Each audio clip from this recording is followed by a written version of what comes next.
Segment से हम लोग स्टार्ट करेंगे यूनिट नंबर सेकेंड, जिसका नाम है second and third law of thermodynamics.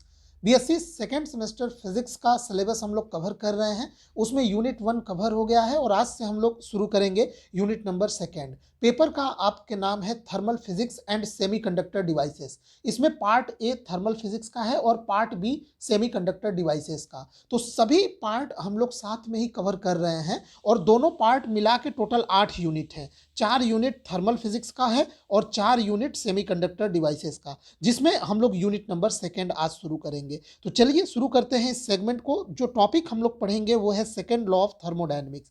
अब ये जो सेकेंड लॉ ऑफ थर्मोडायनेमिक्स है, पहले मैं यहीं पे क्लियर कर देना चाहता हूं कि इसका आप कोई एक फिक्स्ड स्टेटमेंट नहीं देखेंगे।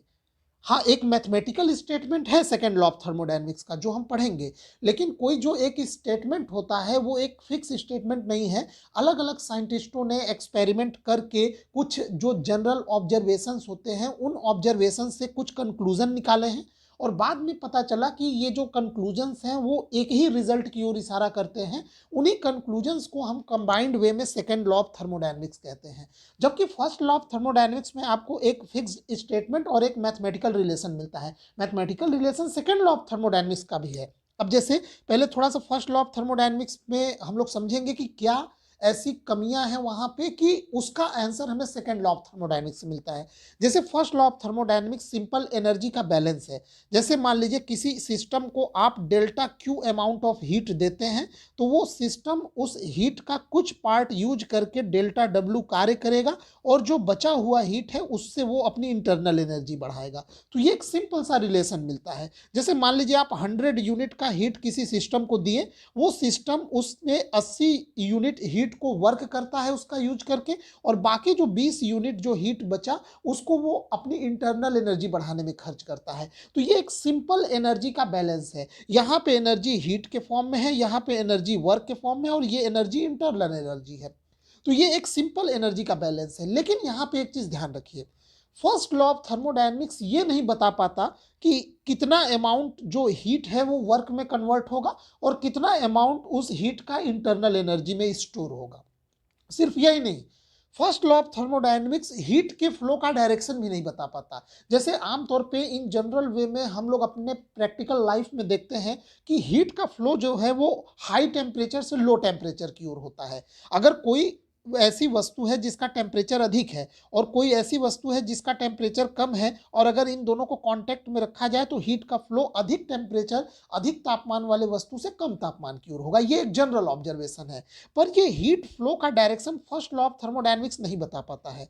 केवल आप फर्स्ट लॉ ऑफ थर्मोडायनेमिक्स से अगर सोचें तो फर्स्ट लॉ ऑफ थर्मोडायनेमिक्स कहता है कि हीट का फ्लो ठंडे वस्तु से गर्म वस्तु की ओर भी हो सकता है। मैं बोल रहा हूं कि फर्स्ट लॉ ऑफ थर्मोडायनेमिक्स को अगर केवल ध्यान में देंगे तो, लेकिन हम लोग जानते हैं हमारे प्रैक्टिकली ऐसा पॉसिबल नहीं है। तो इन सभी का जवाब हमको सेकेंड लॉ ऑफ थर्मोडायनेमिक्स से मिलता है। और एक बात और, फर्स्ट लॉ ऑफ थर्मोडायनेमिक्स ये नहीं बता पाता कि हीट का कितना पार्ट वर्क में कन्वर्ट होगा। जैसे हम लोग प्रैक्टिकल ऑब्जर्वेशन से देखते हैं कि जो हीट है वो 100% हीट को हम लोग वर्क में कन्वर्ट नहीं कर सकते, वो असंभव है। जबकि फर्स्ट लॉ ऑफ थर्मोडायनेमिक्स से ये चीज नहीं समझ में आता। जैसे अगर मान लीजिए किसी सिस्टम में change in internal energy zero है, तो ये बताता है कि टोटल हीट किस में कन्वर्ट हो गया, वर्क में। बट प्रैक्टिकली ऐसा पॉसिबल नहीं है। हम 100% हीट का कन्वर्जन वर्क में संभव नहीं है। जबकि दूसरी तरफ ऐसा देखा गया है कि वर्क का हीट में कन्वर्जन पॉसिबल है। यानी वर्क को आप टोटली हीट में कन्वर्ट कर सकते हैं बट हीट को टोटली वर्क में कन्वर्ट नहीं कर सकते। अब इसका एग्जांपल आप सोचेंगे तो मान लीजिए आप अपने हाथ की उंगलियों को आप रगड़ते हैं ठंडियों में। तो आप क्या कर रहे हैं, हाथ की उंगलियों को रगड़ रहे हैं, अपने पंजे को रगड़ रहे हैं, तो आप वर्क कर रहे हैं। और आप पाएंगे कि आपके उंगलियों में, आपके हाथ में, पंजे में हीट जनरेट होगा। तो यहाँ पे वर्क का कन्वर्जन किस में हुआ, हीट में। लेकिन हीट का 100% वर्क में कन्वर्जन संभव नहीं है, कोई जरूरी नहीं है। जैसे मान लीजिए मोमबत्ती से हीट निकल रहा है या कहीं से हीट निकल रहा है, आप उसके आसपास कोई वस्तु, मान लीजिए कोई पत्थर का टुकड़ा रख देते हैं या अपना हाथ को ही रख दीजिए, तो आप पाएंगे कि हीट वर्क में थोड़ी कन्वर्ट हो रहा है, वहां तो केवल इंटरनल एनर्जी इंक्रीज होता चला जा रहा है। तो और यही नहीं, 100, अगर आप मान लीजिए कोई ऐसा युक्ति कोई इंजन बना भी लेते हैं जो हीट को वर्क में कन्वर्ट करता है, तो वो इंजन 100% हीट को, पूरे हीट को वर्क में नहीं कन्वर्ट कर पाता। ऐसा क्यों?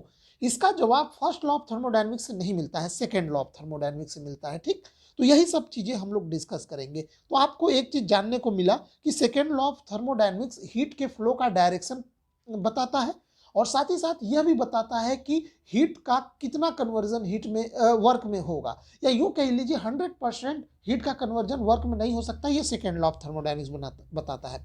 अब हम लोग चलिए इसको पढ़ लेते हैं और इनके अलग अलग स्टेटमेंट भी देखेंगे, क्योंकि अलग अलग साइंटिस्टों के अलग अलग स्टेटमेंट है, लेकिन एक जनरल वे में हम लोग इसको देखते हैं। The second law of thermodynamics deals with the conversion of heat energy into work. This law also predicts the direction of flow of heat in a process. According to the second law, complete conversion of heat into work in a continuous process is not possible. यानी ऊष्मा गतिकी का द्वितीय नियम ऊष्मीय ऊर्जा के कार्य में परिवर्तन से संबंधित है। यह नियम ऊष्मा प्रवाह की दिशा को भी तय करता है। इस नियम के अनुसार किसी भी सतत प्रक्रम में संपूर्ण ऊष्मा का कार्य में परिवर्तन संभव नहीं है। अब इससे संबंधित हम लोग 3 साइंटिस्ट का हम लोग स्टेटमेंट देखेंगे। यहाँ पहला स्टेटमेंट है Kelvin Planck statement of second law of thermodynamics. Kelvin का अलग स्टेटमेंट है, प्लैंक का अलग, लेकिन दोनों ने मोर और लेस सेम बात की है, इसीलिए इन दोनों को हम मिला के पढ़ेंगे। और एक साइंटिस्ट है क्लासियस, तो हम लोग क्लासियस का भी स्टेटमेंट देखेंगे सेकेंड लॉ ऑफ थर्मोडायनेमिक्स से संबंधित। तो सबसे पहले हम लोग केल्विन प्लैंक, अगर आपके एग्जाम में केवल केल्विन का स्टेटमेंट आया तो भी आप यही लिखेंगे, केवल प्लैंक का आया तो भी यही लिखेंगे, और केल्विन प्लैंक का एक साथ आया तो भी आप यही लिखेंगे। ठीक है, तो इनका स्टेटमेंट क्या है सेकेंड लॉ ऑफ थर्मोडायनेमिक्स का? It is impossible to construct an engine which operating in a cycle will take heat from a hot body and convert it completely into work without leaving any change anywhere. यानी चक्रीय प्रक्रम में कार्य करने वाली ऐसा engine बनाना असंभव है जो स्रोत से प्राप्त ऊष्मा को पूर्ण रूप से कार्य में परिवर्तित कर दे तथा सिंक को कोई ऊष्मा न दे, अर्थात 100% इफिशियंट यानी 100% दक्ष इंजन बनाना असंभव है। बहुत सिंपल सा इनका स्टेटमेंट है। ठीक, ये हमने देखा। अब हम लोग यही क्लासियस का स्टेटमेंट देखते हैं। Clausius statement of second law of thermodynamics. Clausius का कहना है it is impossible to construct a device which operating in cycle will transfer heat from cold body to a hot body without expenditure of work by an external energy source, or in other words heat cannot flow spontaneously from colder to hotter body. अब ये क्या कह रहे हैं? ये कह रहे हैं कि चक्रीय प्रक्रम में स्वतः कार्यरत मशीन के लिए यह असंभव है कि वो ऊष्मा को ठंडे निकाय से गर्म निकाय की ओर बिना बाह्य कारकों की सहायता से स्थानांतरित करे, अर्थात ऊष्मा का प्रवाह स्वतंत्र रूप से ठंडे निकाय से गर्म निकाय की ओर कभी नहीं हो सकती। अब इस बात को जरा समझिए। देखिए, स्पॉन्टेनियस यानी जो स्वतः हम लोग देखते हैं, स्वतः जो ऊष्मा का जो फ्लो होता है वो गर्म निकाय से ठंडे निकाय की ओर होता है। लेकिन अगर कहीं पे भी ऊष्मा का फ्लो अगर ठंडे निकाय से गर्म निकाय की ओर हो रहा है तो इसका मतलब उसमें बाहर से कोई एक्सटर्नल एनर्जी सोर्स लगा के वर्क किया जा रहा है, तभी यह संभव है। जैसे आप लोग रेफ्रिजरेटर, जो रेफ्रिजरेटर होता है जिसे फ्रिज कहते हैं, फ्रिज का जो बेसिक प्रिंसिपल है वो यही है कि उसमें ऊष्मा का स्थानांतरण ठंडे वस्तु से गर्म की ओर होता है, इसीलिए उसमें कोई वस्तु रखा जाता है तो वो और ठंडा होता जाता है। अब ये कहेंगे सर हमको कैसे समझ में आएगा? आप सोचिए, जैसे मान लीजिए ये रेफ्रिजरेटर है, ये रेफ्रिजरेटर की बाउंड्री है, तो ये एक सिस्टम हो गया। इसमें आप कोई वस्तु रख देते हैं, मान लीजिए कोई भी वस्तु यहाँ पे आप रख देते हैं।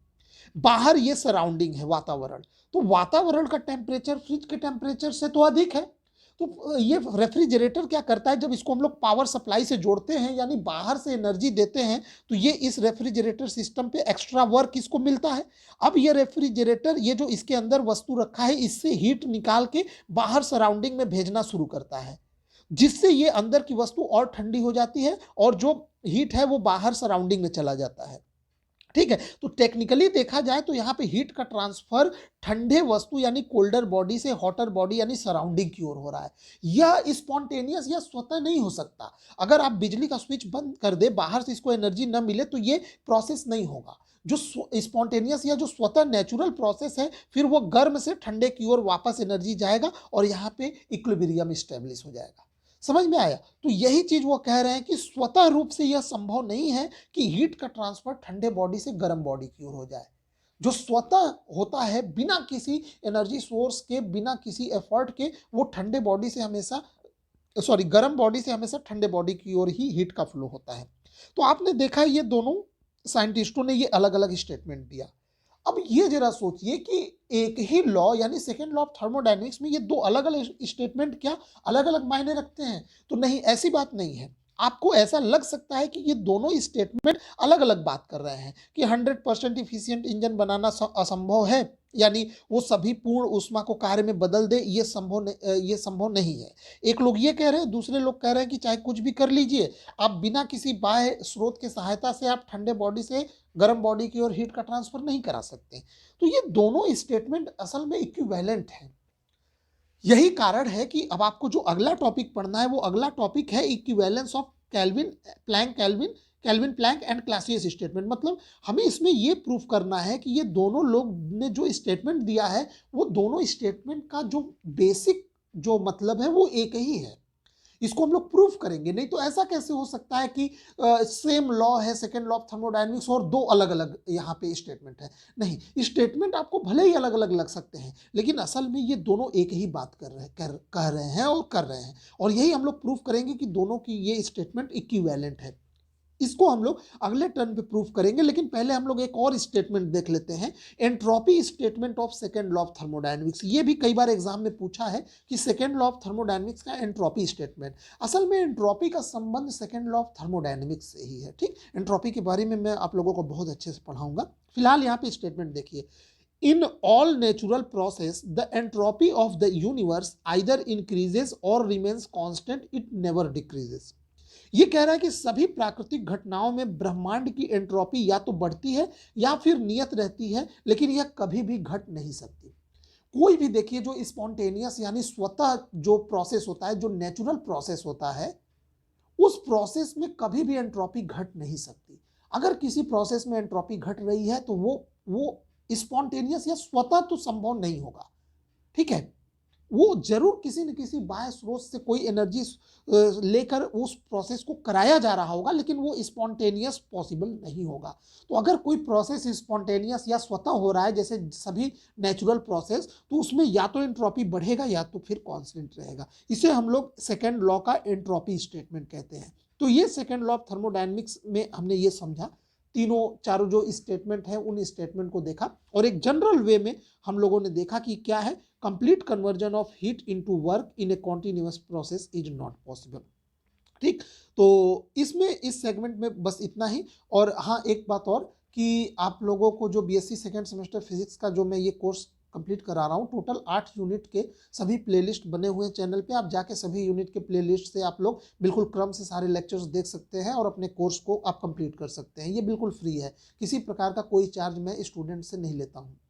और अगर आपको वहाँ प्लेलिस्ट में वीडियोस को खोजने में प्रॉब्लम हो रहा है तो आप इसी वीडियो के डिस्क्रिप्शन बॉक्स में चले जाइए, वहाँ पे सभी पूरे प्लेलिस्ट यूनिट वाइज लगे हुए हैं और सभी यूनिट के आपको लेक्चर्स बिल्कुल क्रम से मिल जाएंगे। ठीक, तो वीडियो देखने के लिए आपका बहुत बहुत धन्यवाद।